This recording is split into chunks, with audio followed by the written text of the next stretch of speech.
A fast-growing dive trend, or a widely spread dive trend at this point, might be making you a weak diver. I'm Don, and I want you to be calm, capable, and ready for real-world failures when they happen. In the next few moments, I'll give you a simple 2-step check that keeps concierge convenience without losing your core skills. Then I'll show you how to use concierge operations to actually become a sharper, safer diver.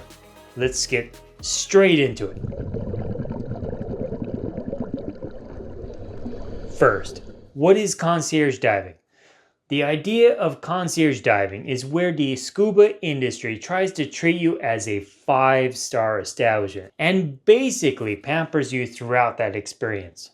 The concierge diving has exploded because it removes friction and stress from the dive days. Your gear is transported, assembled, checked, broken down, and your schedule is planned, so you just show up, suit up, and splash.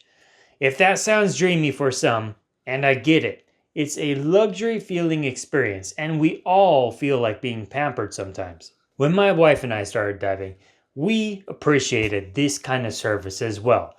We won many dives with this assistance until I started to question my own ability to fully understand how to set up my own gear. From that point forward, I started seeing the dark side of this trend. From the operator's perspective, there are good reasons for these systems too. They reduce slips and trips on a crowded deck, maintain a reliable workflow, protect staff and guests from lifting injuries, and keep departures on time. It lowers liability on their part, which is a big part of it. The goal is safety, consistency, and a smooth guest experience. But convenience can change our habits, and habits are the foundation that keeps you safe underwater. When someone else always touches your gear first, it is easy to shift from active diver to a passive passenger without even noticing. You still intend to be attentive, but the hands-on repetition that keeps you sharp begins to fade. You start to forget how to set up your gear, properly lift it, run all the safety checks because someone else supposedly did it for you. So when it comes to doing it yourself, or maybe someone else forgot to do it one time, because who knows, they were busy or got careless, now you could be in danger. The real cost of constant convenience is subtle erosion of self-reliance. When you stop touching your gear, you stop noticing the early warnings your hands and eyes used to catch. And if you're a new diver, you might not be even gaining those skills in the first place. You lose the tiny cues in setting your BCD just right on your cylinder, the image of a bad O-ring on your cylinder, the feeling of the weight of your rig, or that faint hiss that tells you something needs attention. Let me give you one crisp picture you can feel in your chest. You drop down, take a first deep breath, and the inhale feels resistant, like you're sucking through a thick straw. Your brain hesitates for a beat. Is the valve off? Is it only cracked open?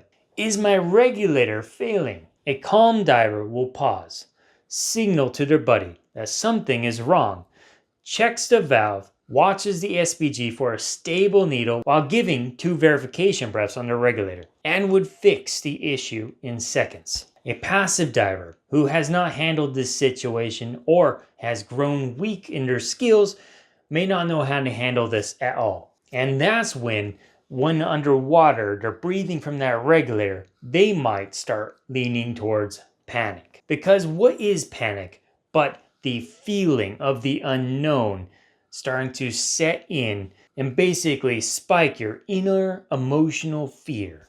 And the only way to mitigate that fear is to do something so many times that it's repetitious and truly feels like you know what you're doing. And the moment to learn is not when a real emergency happens. And that is the double-edged sword of concierge diving. And worst of all, it is the new divers who likely need the most help, like I used to be, that are most susceptible to subscribing to Concierge Diving. Believe me, it has its appeals. But is it eroding your ability to be able to handle yourself? Consider the buddy system too. It is built on mutual attention and shared responsibility, not just proximity. If both divers assume the crew handled everything, nobody performs the final cross-check that catches a closed valve, a missing weight pocket, or a trapped inflator hose. Small misses at the surface become big problems if not caught once you get at depth. And this is not a beginner issue only. Experienced divers can slip into autopilot when a polished crew anticipates every step. The environment does not get safer just because the workflow is smooth.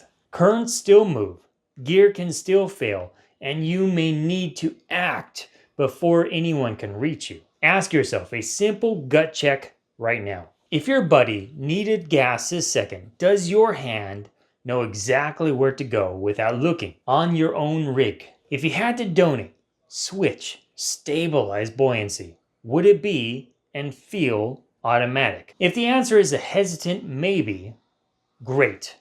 We know what to strengthen. Here's the good news.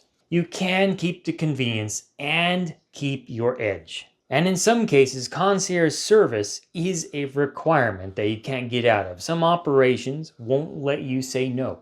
But all you need is a two-step framework that you never skip, no matter how premium the service feels. And if you're enjoying this video, now is a great time to like and subscribe.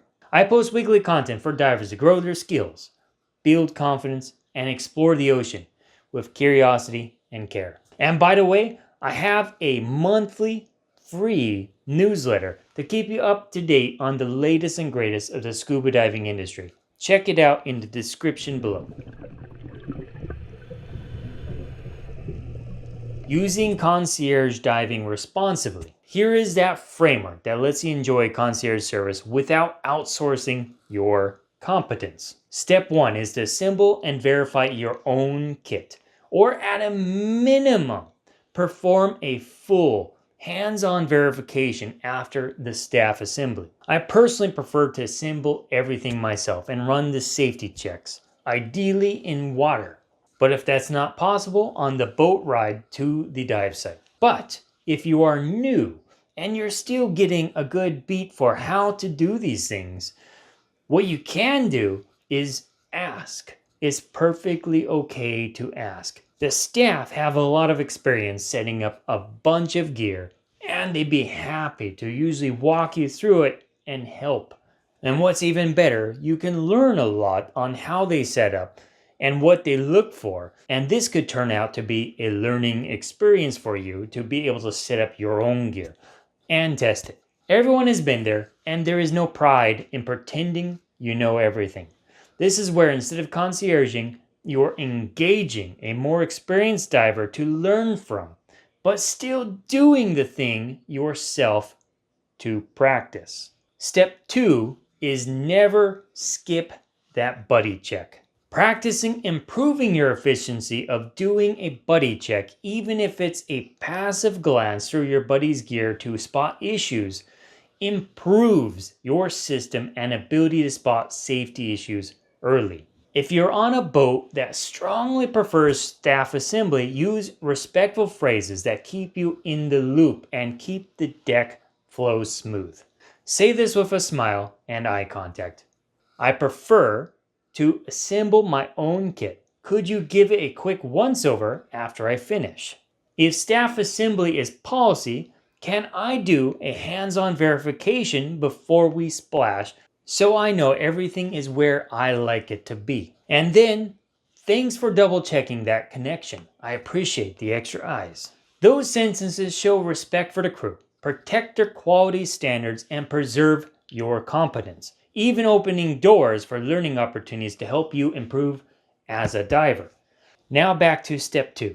It's not always about assembling your own kit, but doing that buddy check every time, even if it feels basic and even if the guide has already scanned your row. There's a bunch of different ways to perform buddy checks, and I'll link it up here in a card. But the key is to use a mnemonic like BWARF or a version that you are trained on and follow your agency and operator standards. This just helps make sure that you do that buddy check consistently every time, which is more important than any mnemonic. The biggest thing is consistency.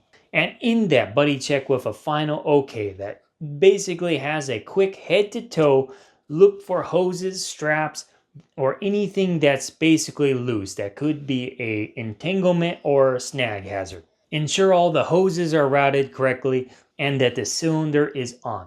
Make it friendly and fast. This is not a ceremony, it is a habit. And 2 extra ideas will make you noticeably more capable in a concierge setting. Shadow the guide's navigation with your own compass headings and natural markers so you could lead the profile if needed. Part of what I want you to do is observe how the dive guides behave, what they do, how they navigate, and learn from them. It's true that those guides probably have dove those sites a lot more than anyone and probably are subject matter experts of the region, which their knowledge and skill to that region are going to be beyond any diver that has traveled there. But with that said, that doesn't mean you cannot learn from them. From the dive briefing, try to predict where you will go and how you get there. Don't just follow the leader, predict the direction to start building a better muscle for navigation. Ask questions to your guide to help grow when you are wrong.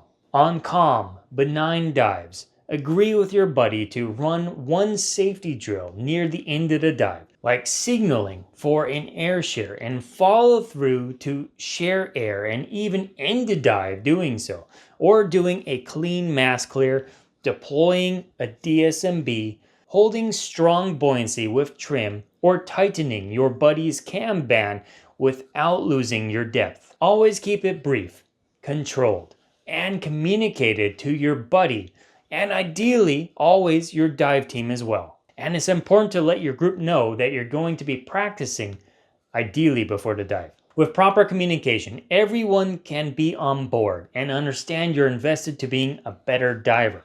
You'll find your guides shift from trying to take care of you to trying to help you become that better diver. Make you a better diver. Convenience can be a growth tool when you pair it with intention.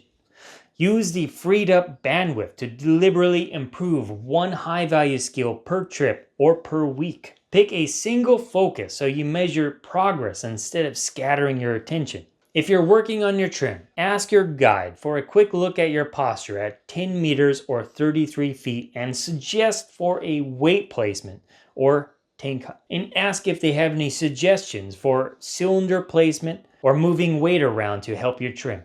If you're fine-tuning propulsion, ask for a frog kick demo and one cue in their forum and watch and practice yourself. If you want more bottom time, track your gas.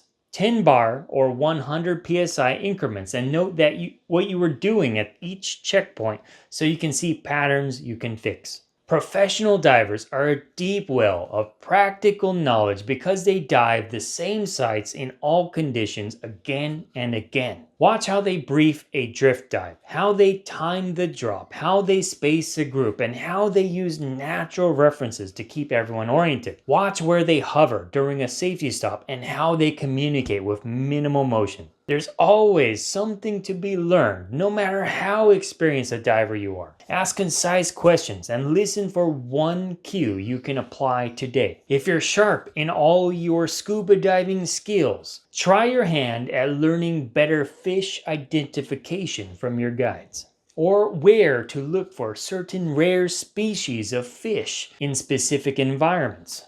Here's a simple plan. Pick one skill for the week. Ask one professional for one tip. Practice it every dive.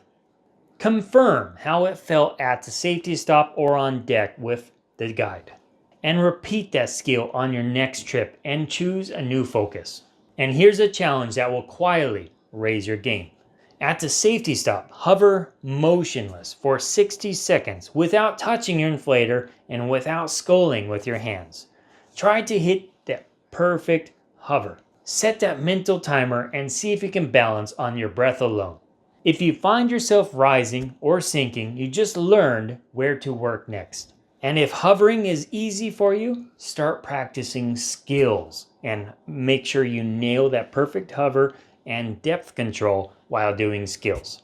And there's another advantage you can only get in a concierge diving setting. You can observe how the operation solves logistics under pressure. Watch the order they load, the staging lanes they set, the way they cluster tasks to avoid bottlenecks. Those patterns are useful because there's something to be learned when you are diving without staff or when you are helping friends on a short dive with less structure. You also have a built-in mentorship path from other professionals if you take it. Ask a guide about their most instructive rescue or the most common preventable problem they see guests repeat, and listen for the mindset they apply when a plan changes mid-dive. The perspective is worth more than any checklist. And to be clear, focus on setting up your own gear. Understand your gear, doing the proper safety checks, doing safety drills in the water, and being prepared and confident for when those emergencies may happen. If the dive operation is helping you zip up your wetsuit, strap or unstrap the safety harnesses on your gear, or putting helping hands on your way to the boat, this is all okay. I just want you to continue to build your skills as a diver instead of having everything done for you, potentially making you a weaker diver, as I once saw I was becoming a weaker diver. I eventually realized my skills were regressing, and I want you to understand this trap so you can plow right through it and become a fantastic and independent diver on your own. Stay engaged in the fundamentals and let convenience serve your growth, not blunt it. Put your own hands on your kit, run a quick buddy check every time, and use the freed up bandwidth to sharpen your buoyancy, trim, navigation, and calm decision making. You will leave the water safer, smoother, and more confident on every dive. If you found these tips useful, hit like and subscribe. Or if you're looking more about systems to do during buddy checks, check out this video next. The more you know, the more you'll love and protect the ocean. Until next time.